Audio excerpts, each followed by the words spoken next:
Jadi kita harus membuka segala bentuk kedustaan, kebohongan, kemudian fitnah harus kita buka secara terang benderang. Ya, selama ini contohnya saya sudah mempercayai tentang kasus itu benar adanya. Sementara ada pihak yang bukan saudara kita mengklaim bahwa itu fitnah yang sangat keji, saudara. Sementara saya meyakini sampai hari ini bahwa itu benar-benar terjadi. Nafsu habis saya. Kalau nanti pengakuan dari Mbak Firza tidak sesuai dengan apa yang saya pikirkan selama ini, berarti boleh kita ralat dong. Oh, berarti itu kejadian itu nggak ada. Kejadian itu dibuat oleh pihak ketiga yang mencoba untuk mencoreng, untuk mempermalukan, untuk memfitnah Gurunda Al-Mukarram Al-Habib Muhammad Rizik bin Husain bin Silap Al-Kaburi Aikon. Jadi begitu, saudara. Keinginan saya seperti itu. Tidak lebih, tidak kurang. Jadi ingin kita membuka supaya itu tuntas. Itu nanti insya Allah kalau memang Mbak Firza mau, saya naikkan di live saya. Gimana teman-teman? Setuju tidak? Setuju tidak? Sekalian saya mohon maaf karena membawa-bawa nama Mbak Firza untuk ikut berpartisipasi, menghiasi ruang YouTube saya, teman-teman. Kira-kira kalau TIJ undang Mbak Firza, setuju tidak? Setuju tidak? Setuju tidak? Setuju. Alhamdulillah, saudara. Ini kalau sempat Mbak Firza naik ke live TIJ, gacau. Takdir, saudara. Masya Allah, Masya Allah, Masya Allah. Tolong teman-teman sebarkan video ini sebanyak-banyaknya. Mungkin nanti Kakak Firza bisa nonton live TIJ ini. Barangkali beliau berminat untuk live bersama kita gitu. Tanpa ada unsur kebencian, tanpa ada unsur fitnah, tanpa ada unsur provokasi. Nantikan podcast saya dengan sosok wanita yang viral dengan Bunda Firza Husain. Apa kabarnya Bunda? Baik, sehat Pak Yusuf. Oke, nanti kita siap untuk membahas tentang nasab. Wah, atur waktu betul ya. Oke, jadi Bunda Firza Husain siap diskusi atau podcast tentang polemik nasab. Bagaimana? Setuju netizen? Siap Bunda? Siap. Ya? Atur ya? Ya. Siap. Oke, terima kasih. Nantikan podcastnya.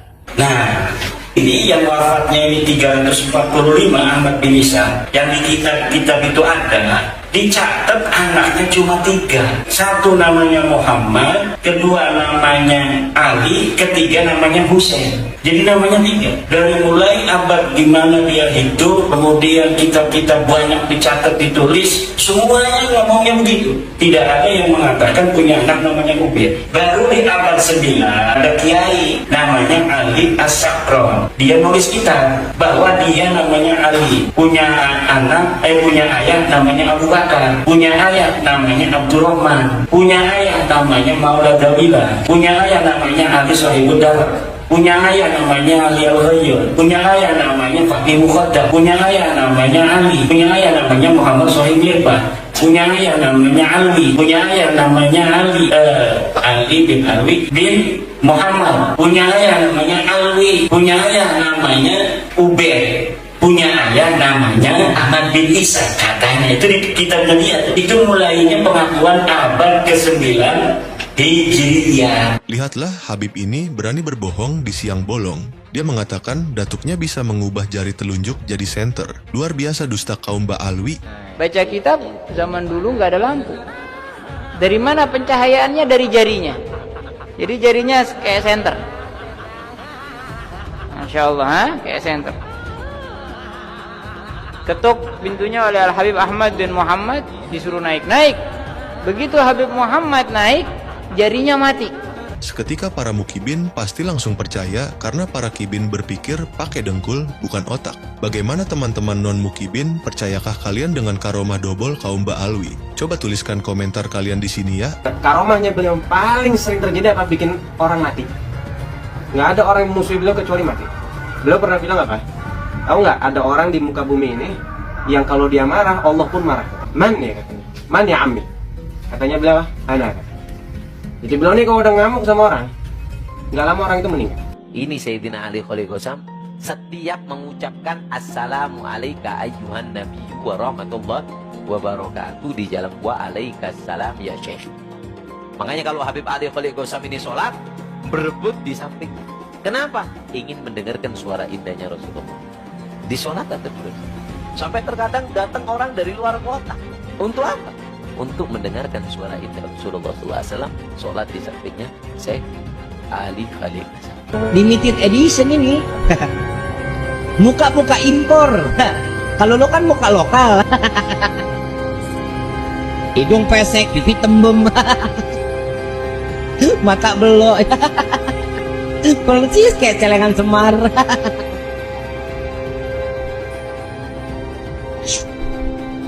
Terusin nggak? Terusin nggak? Yang mana nih? Celengan Semar. Habib Abu Bakar bin Abdullah Al-Attas satu kali duduk baca Yasin 90.000 kali. Saya bisa memadamkan neraka jahanam. Kalau ini sulit Anda pahami karena pemahaman Anda sangat terbatas tentang syariat Nabi Shallallahu Alaihi Wasallam, Anda perlu tanya. Jangan Anda langsung memvonis orang-orang saleh. Anda akan malu dan Anda dicap sebagai orang yang kurang ajar sama aulia. Anda nggak paham kok langsung memvonis. Suudzon itu namanya. Siapa yang nggak kenal Habib Abu Bakar? Di Aden tuh ada museum susu masih ada. Habib Abu Bakar tuh waktu masuk Aden ditantang. Kalau engkau benar orang soleh wali mau masuk sini, turunin hujan susu dulu. Habib Abu Bakar tuh terkenal di kota Aden. Dia waktu mau masuk Aden doa, ya sama subbil laban walad Abdullah dakhala Aden. Kayak langit turunin hujan susu. Anak Abdullah mau masuk Aden. Karamahnya tuh hebatnya. Serah ente nggak percaya di Aden ada museumnya, ada susunya sampai sekarang. Nggak bisa diminum lagi itu susu dari tahun kapan. Bagian dari klan atau keluarga Ba'alawi Yaman yang mengklaim diri sebagai keturunan Nabi Muhammad Sallallahu Alaihi Wasallam, bahkan dilembagakan dengan nama Robitoh Alawiyah. Ini sungguh pengakuan yang amat berani karena sejumlah penelitian menyatakan mereka tidak terbukti sebagai keturunan Nabi Muhammad Sallallahu Alaihi Wasallam. Pengakuan mereka perlu dibuktikan kesahihannya oleh negara dengan cara-cara ilmiah, diantaranya tes DNA. Maka jika pengakuan mereka sebagai keturunan Nabi Muhammad ternyata palsu, maka sama artinya mereka telah merusak dan mengotori kesucian keluarga Nabi Muhammad SAW, sehingga patut diduga masuk dalam kategori penodaan agama. Upaya untuk menguasai negeri. Jadi antaranya kita lihat membonjol saja diakui sebagai leluhur Ba'alawi. Pangeran Diponegoro juga diakui sebagai Ba'alawi, padahal cucunya masih hidup. Oh, gampang sekali itu dijadikan Ba'alawi. Gitu. Kan ini kan orang-orang pejuang untuk membela negara ini. Itu kan mereka coba-coba membelokkan sejarah. Kan mereka mengatakan yang membuat Pancasila Ba'alawi, yang membuat lagu Indonesia Raya Ba'alawi, yang membuat Partai Merah Putih Ba'alawi, yang memerdekakan Indonesia Ba'alawi. Sumpah Pemuda aja loh, Al-Irsad masih ikut, mereka nggak mau ikut. Cina ikut Sumpah Pemuda, Ba'alawi nggak mau karena dia bilang kastanya dia lebih tinggi dari segalanya. Kita nggak bicara ngawur, ada sejarahnya, ada mereka punya jalan, kita baca kok, gitu loh. Jadi kalau mau bilang Pak Kiai, ada nggak arahnya itu? Emang arah, ada. Makanya mereka itu lebih senang melihat sebuah negara kacau daripada sebuah negara itu aman. Ada gerombolan monyet yang terus-menerus menghina dan memfitnah habaib dari kalangan Ba'alawi. Gerombolan monyet tersebut secara terang-terangan menjadi begal nasab yang mengobok-ngobok nasab Ba'alawi yang suci. Saya mau sampaikan nih kepada monyet yang sudah mendirikan ormas monyet dengan laskar monyet yang didukung oleh sejumlah jenderal-jenderal monyet. Sudah, saya sampaikan kepada monyet-monyet itu, ayo kapan kita mau perang? Sebutkan harinya, sebutkan tempatnya, sebutkan tanggalnya. Bawa kau punya pasukan monyet semua. Kami akan bersihkan NKRI ini dari monyet laknat yang merusak NKRI kita. Setuju tidak? Takbir. Semuanya angkat tangan. Takbir. Takbir. Takbir. Sallu ala Nabi. Maka itu kita ingatkan kepada Bapak Kapolri, segera perintahkan Panglima TNI dan Kapolri. Bapak Prabowo Subianto Presiden, segera perintahkan Panglima TNI. Jangan sampai perang ini Pak di negeri kita Pak. Jangan. Kalau Presiden nggak mau tahu, Panglima TNI nggak mau tahu, Kapolri nggak mau tahu, saya akan bikin pasukan besar-besaran se-Indonesia. Kita akan perang, kita akan kejar, hajar habisi ganyang semua monyet PKI yang selama ini menghina ulama, menghina habaib, menghina muhibbin. Saya tanya sekali lagi, semua siap berjuang? Siap ikut Habib? Takbir! Pulang dari sini nanti siapin aja asa golok yang tajam, ya siapin senjata yang kita punya ya. Tiap saat saya bisa beri komando. Ini udah kelewatan. Jadi kalau si monyet ini nggak ditangkap sama Kapolri, ini kelewatan. Saya minta kepada Al Khairat, Robito jangan mundur. Nggak ada kata damai. Orang ini harus digebloskan ke penjara. Dia sudah menimbulkan keonaran. Betul? Takbir! Jadi sangatlah tidak pantas kalau Kiai Imad digelari Al-Kaburi. Sangat tidak pantas. Yang pantas dipanggil Al-Kaburi ya kalian. Datuk kalian dulu ketika diperangi sama Ottoman dulu, negeri kalian dihancurkan sama Ottoman zaman dulu, kemudian kalian kabur berbondong-bondong.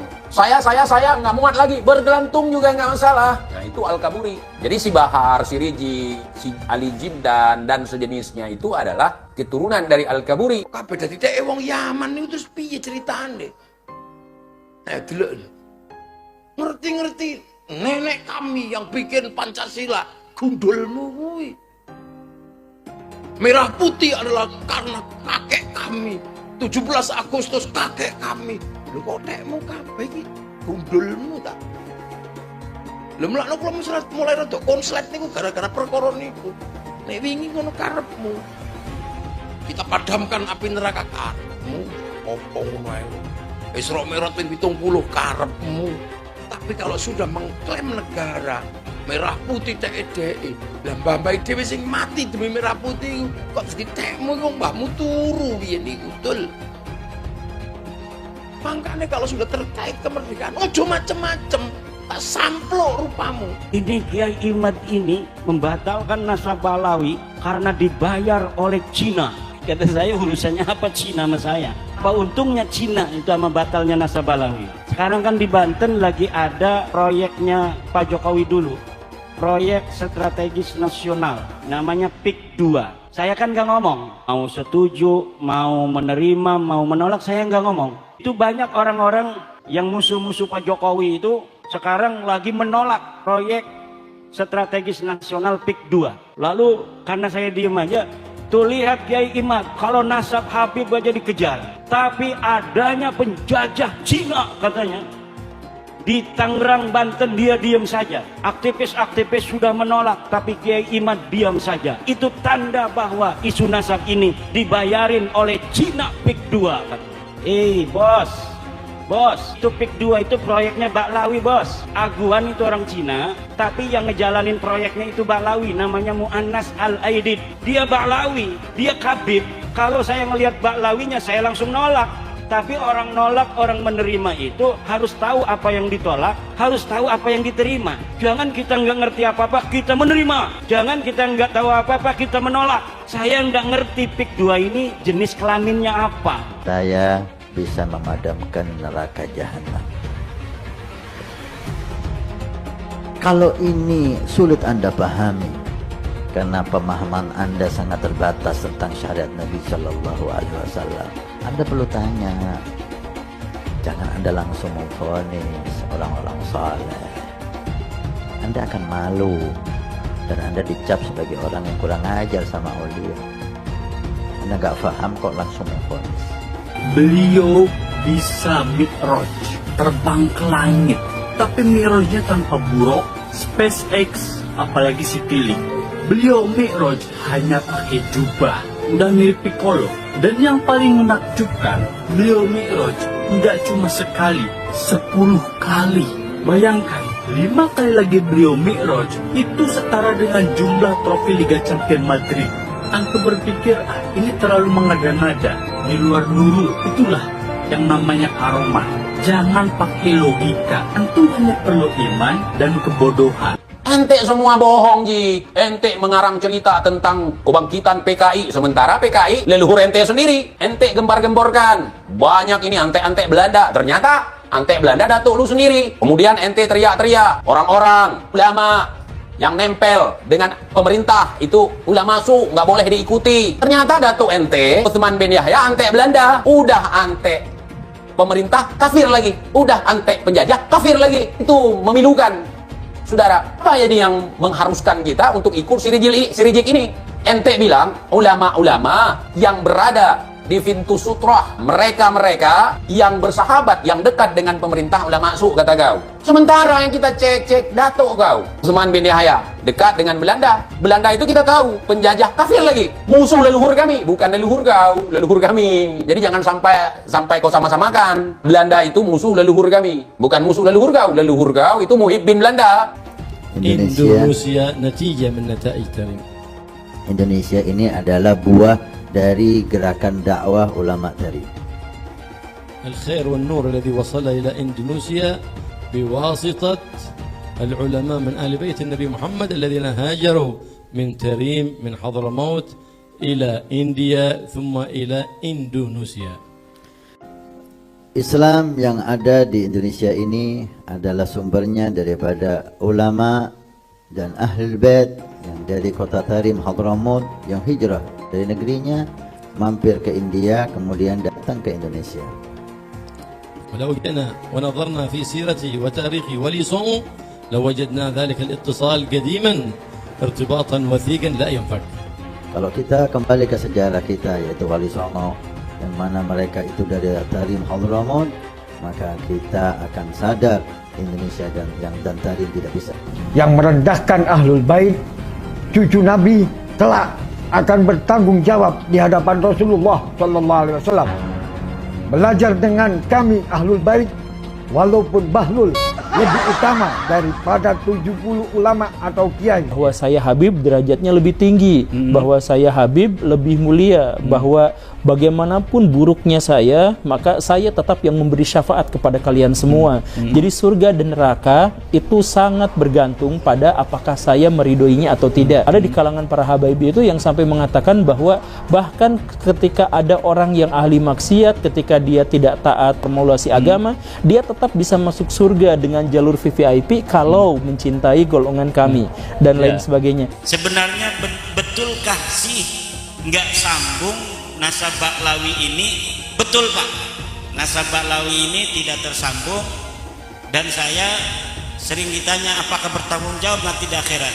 Saya katakan berulang-ulang, saya bertanggung jawab di akhirat bahwa Ba'lawi ini bukan turun Nabi secara ilmiah.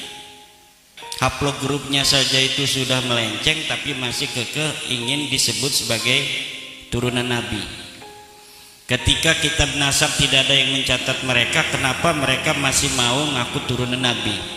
Ketika kitab sejarah sama sekali tidak mencatat nama-nama leluhur mereka, kenapa mereka masih mau mengaku sebagai keturunan Nabi? Orang-orang yang mengaku keturunan Nabi ini memang mendapatkan privilege tertentu dari masyarakat. Ba'lawi penjajah spiritual, ya, kebab al-ngedabrus, waduh, penjajah orangnya VOC, Ba'lawi rungkat, Masya Allah, satu Habib gila lebih mulia dari anjing gila. La ilaha illallah. Kalau berisik dengan suara Habib, azanin aja, tarwain aja. Setan tuh ngajak orang sesat. Dari dulu gak ada ulama yang membatalkan nasabnya Ba'lawi, gak ada ulama yang membatalkan nasabnya para habaib. Sekarang muncul Imad, muncul Abbas, Raja Dangdut ikut-ikutan. Jawab yang kompak, kacau atau tidak? Yang mengajakkan kesesatan apa namanya? Kurang kompak apa namanya? Ini Imad mengajarkan kesesatan, berarti Imad. Kurang kompak, Imad. Abbas Buntet mengajarkan kesesatan, berarti Abbas. Ya Allah, hati-hati Bapak Ibu. Yang suka ngajak sesat apa namanya? Apa namanya? Nah ini Imad berarti, Abbas Buntet berarti, Roma Irama berarti setan. Takdir Allah dibicarakan, apakah begini dan begitu. Sifat Al-Quran itu apakah makhluk Allah atau bukan. Kenapa yang dibahas itu adalah hal yang semacam itu? Detik ini ketika saya sedang ngomong di sini, ada orang-orang Cina yang sedang bikin komputer super, komputer kuantum. Dan kalau misalkan itu sudah mewujud, maka mereka bisa menguasai dunia. Di Jepang dan di Korea sekarang sedang bikin nanoteknologi. Amerika Serikat sedang mengembangkan AI. Coba saya tanyakan, perintah Allah adalah untuk membahas hal-hal seperti itu, mengkaji hal-hal seperti itu, mengkaji ayat-ayat kauniyah, membahas tentang ciptaan-ciptaan Allah. Tapi kita tidak melakukan seperti itu. Yang kita lakukan adalah ngebahas tentang Allah, tentang takdir, tentang perbuatan Allah, lalu kita klaim sama-sama, kamu masuk neraka. Itu kan gitu kan kita tuh sekarang tuh kan, itu perbuatan-perbuatan Allah, tapi malah kita yang mengklaimnya. Kamu masuk neraka, kamu masuk surga, kamu selamat, kamu tidak selamat, dia syahid. Tahu dari mana itu? Itu kan perbuatan-perbuatan Allah, tapi itulah yang jadi bahan perdebatan kita. Perdebatan kita di ruangan ini sekarang. Taubat kalian semua. Itu leluhur kami Al-Faqih Muqaddam. Mi'raj satu malam 70 kali. Rasulullah sallallahu alaihi wasallam hanya diizinkan Allah Mi'raj ke Sidratul Muntaha seumur hidup 1 kali. Ketika ada orang mengatakan bahwa moyang kami bisa Mi'raj 1 malam 70 kali, ini telah merendahkan Rasulullah, telah menghina Rasulullah sallallahu alaihi wasallam. Ada lagi berita-berita khurafat. Leluhur kami kalau tidak malu sama Allah dapat memadamkan api neraka cuma dengan kelingking. Menghina Nabi sekarang menghina Allah subhanahu wa ta'ala. Banyak lagi cerita seperti itu. Leluhur mereka semuanya wali, bisa nurunkan emas dari langit. Yaman itu negeri paling miskin di Timur Tengah. Bagaimana kita percaya dia bisa nurunin emas dari langit? Nah, ini membuat satu faktor menguatnya keraguan saya tentang apa iya cucu Nabi ini kayak begini. Dari 3 disiplin ilmu ini, menurut sejarah, menurut ilmu nasab, menurut ilmu filologi, menurut ilmu DNA, maka muncullah hakul yakin bahwa Ba'alawi bukan keturunan Nabi Sallallahu Alaihi Wasallam. Mitos tentang kesucian Habib di Indonesia perlahan runtuh. Bila semula para Habib seperti Rizik Syihab atau Bahar Smith dipercaya sebagai manusia suci yang harus dipercaya dan diikuti perintahnya, rasa hormat terhadap para Habib pun perlahan memudar. Di beberapa daerah saat ini berulang kali terjadi pembongkaran makam Habib Keramat. Pembongkaran makam ini adalah bagian dari gejala lebih besar pembongkaran kepalsuan tentang Habib sebagai keturunan Nabi Muhammad. Para Habib di Indonesia tidak bisa dianggap sebagai keturunan Nabi Muhammad. Para Habib seperti Habib Rizik Syihab atau Habib Bahar Smith justru melanggar ajaran Islam. Sudah saatnya masyarakat Indonesia tidak lagi percaya pada mitos-mitos tentang Habib sebagai keturunan Nabi yang suci. Habib Bahar berkata, 1 Habib lebih utama daripada 70 kiai. Yang ngomong bukan Bahar bin Smith. Itu saya lagi buka kitab. Bukan lagi ceramah, saya lagi ngajar santri, biar santri ini tahu Thariqah Ba'alawi. Syarifun wahidun, 1 Habib afdal min 70 aliman, lebih utama daripada 70 alim. 1 kaki Habib itu lebih tinggi, lebih mulia dari 70 kepala kiai, kan gitu. Itu kan penghinaan betul. Kalau orang tidak terhina dengan ini, saya kira tidak, rasa kebangsaannya rendah. Karena itu dinyatakan, harusnya ditegur lah. Habib itu meskipun mabuk, berzina, itu jangan dimarahi. Karena kalau Habib itu pasti masuk surga. Nah, yang begitu itu membodohi bangsa Indonesia. Habib gila pun, kalau turun Nabi gila sekalipun tidak apa-apa itu masuk surga, kan gitu. Kalau kayak Indonesia tuh apa? Kamu kan kalau tidak ada Habib, kamu nyembah batu kan? Masa iya begitu?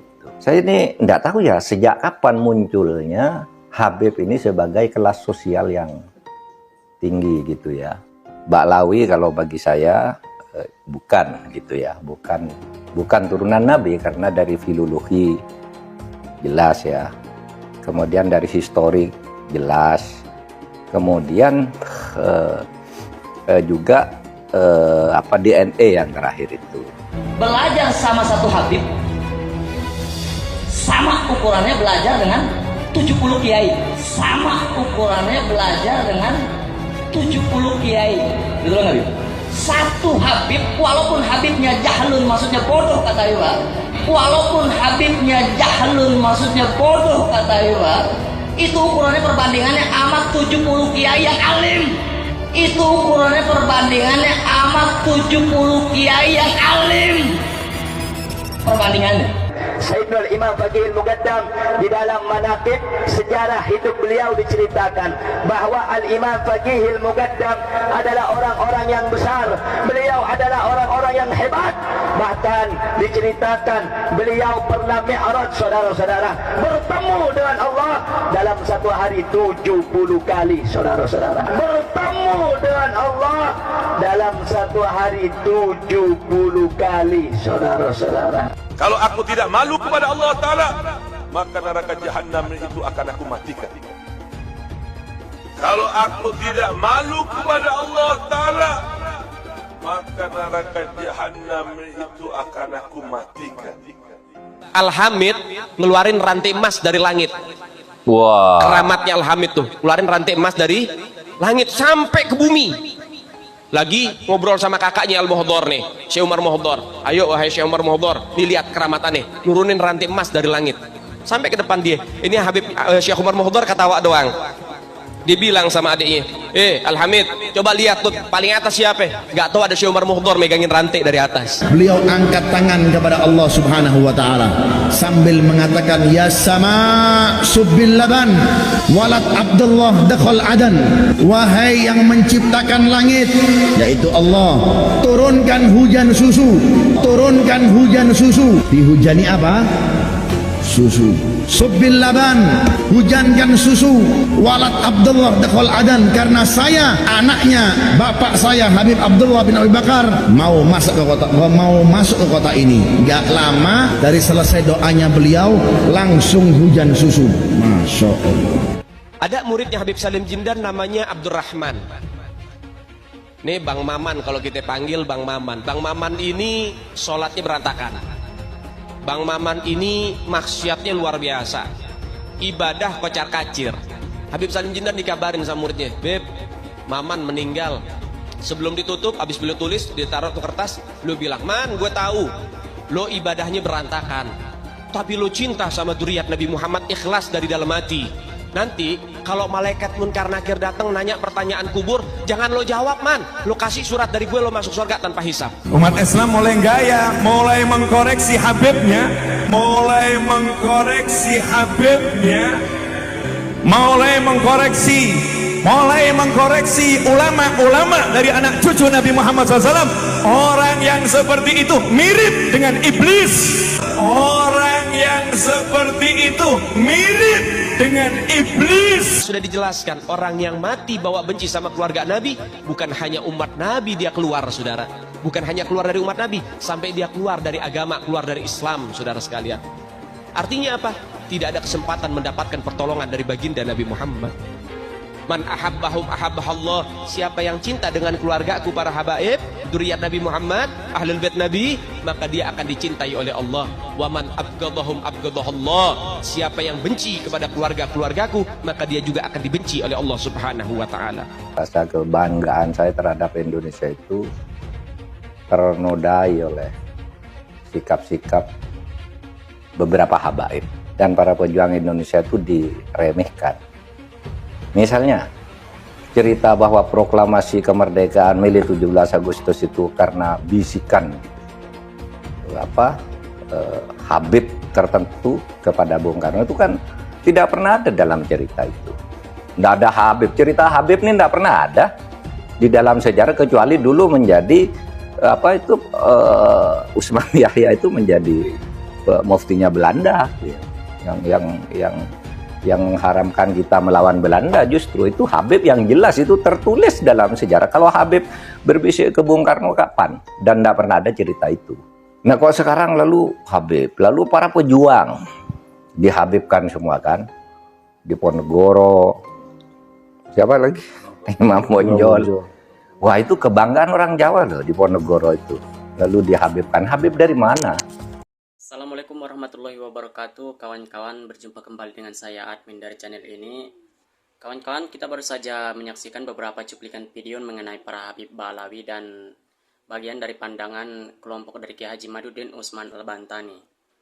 Nah teman-teman, setelah tadi kita bersama-sama menyaksikan beberapa cuplikan video tadi yang membahas persoalan seputar para Habib, para Kiai dan khususnya mengenai pandang atau pemikiran yang disampaikan oleh Kiai Imad, saya ingin menyampaikan sedikit penjelasan kepada teman-teman semua. Saya sengaja menyampaikan ini karena saya tahu bahwa pembahasan mengenai persoalan ini merupakan pembahasan yang memang sedikit agak sensitif. Ketika kita berbicara mengenai Habib, Kiai, nasab, sejarah, keilmuan, atau persoalan agama, tentu ada banyak perbedaan pendapat atau berbeda pandangan. Ada yang mendukung Kiai Haji Madudin Usman Al-Bantani dan ada yang mendukung para Habib Ba'alawi. Dan menurut saya, perbedaan seperti ini tidak seharusnya otomatis membuat kita menjadi bermusuhan. Justru menurut saya pribadi, perbedaan pandangan ini menjadikan salah satu di antara kita agar selalu lebih sering berdiskusi sehingga lebih sering menjalin silaturahmi. Saya menghargai apa yang telah disampaikan oleh beberapa para pendukung dari para Habib, meskipun saya sendiri merupakan pendukung dari Kiai Haji Madudin Usman Al-Bantani. Dukungan saya kepada Kiai Imad bukan berarti saya membenci para Habib. Saya juga tidak membenci mereka meskipun saya merupakan pendukung dari Kiai Haji Madudin Usman Al-Bantani dan para ulama-ulama pribumi lainnya. Dukungan saya kepada Kiai Imad juga bukan berarti membenci kiai-kiai yang mendukung para Habib Ba'alawi. Jadi meskipun ada kiai di seberang sana yang merupakan pendukung atau penyokong dari para Habib Ba'alawi ini, saya tidak membenci mereka. Dan dukungan saya kepada satu tokoh tidak berarti saya menganggap bahwa semua orang yang berbeda pandangan dengan saya sendiri sebagai orang yang sebagai orang yang saya musuhi. Menurut saya kita harus belajar membedakan antara mendukung seseorang dengan membenci orang lain, dan hal ini harus selalu berjalan bersamaan. Saya bisa mendukung Kiai Imad tanpa harus menghina orang yang tidak mendukung beliau. Saya juga menyetujui pendapat dari Kiai Haji Madudin Usman Al-Bantani dan berpendapat dan sangat mendukung tesis-tesis beliau. Memang kalau mengenai persoalan nasab ini agak sensitif, apalagi mengenai keturunan keluarga dan para pengikutnya. Dan saya ini kira kita harus tanamkan kepada teman-teman semuanya agar selalu bijak dalam mempersoalan polemik nasab ini. Kita hidup di tengah masyarakat yang sangat beragam. Perbedaan pendapat itu memang menjadi sesuatu yang tidak mungkin kita hindari.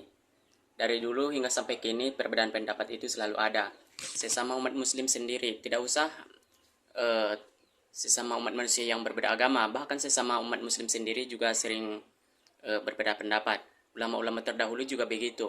Nah, alasan saya pribadi mengapa saya mendukung Kiai Haji Madudin Usman Al-Bantani, ya kembali ke poin beliau karena tesis yang beliau sampaikan ini sangat mutlak dan fakta sesuai dengan data-data dan sejarah-sejarah yang ada.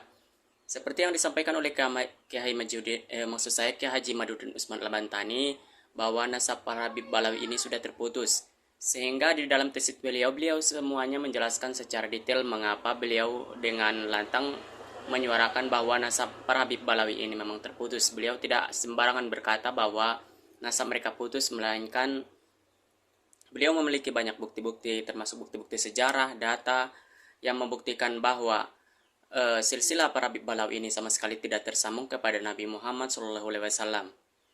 Begitu juga ada beberapa poin lagi yang mengapa Kiai Imad ini berhasil membuktikan bahwa para Habib Ba'alawi itu bukan keturunan Nabi, seperti dari cara-cara berdakwah mereka yang tergolong sangat berbeda dengan ajaran sebagaimana yang disampaikan oleh Kiai Haji Madudin Usman Al-Bantani, berbeda dengan ajaran yang disampaikan oleh Rasulullah. Jadi banyak sekali menurut Kiai Imad bahwa dakwah-dakwah yang disampaikan oleh para Habib ini ditambah-tambah, seperti jika melakukan ini maksud saya seperti yang disampaikan oleh beberapa Habib-Habib di ceramah mereka, jika memajang foto leluhur mereka seperti Habib-Habib terdahulu, maka akan kelak diampuni segala dosa-dosanya dan wajib masuk surga tanpa hisab. Mungkin itulah salah satu yang termasuk disampaikan oleh Kiai Imad, bahwa dakwah-dakwah mereka sangat bertentangan dengan dakwah Rasulullah. Meskipun begitu, kendati ke permasalahan awal tidak ada permusuhan di antara kita. Wassalamualaikum warahmatullahi wabarakatuh.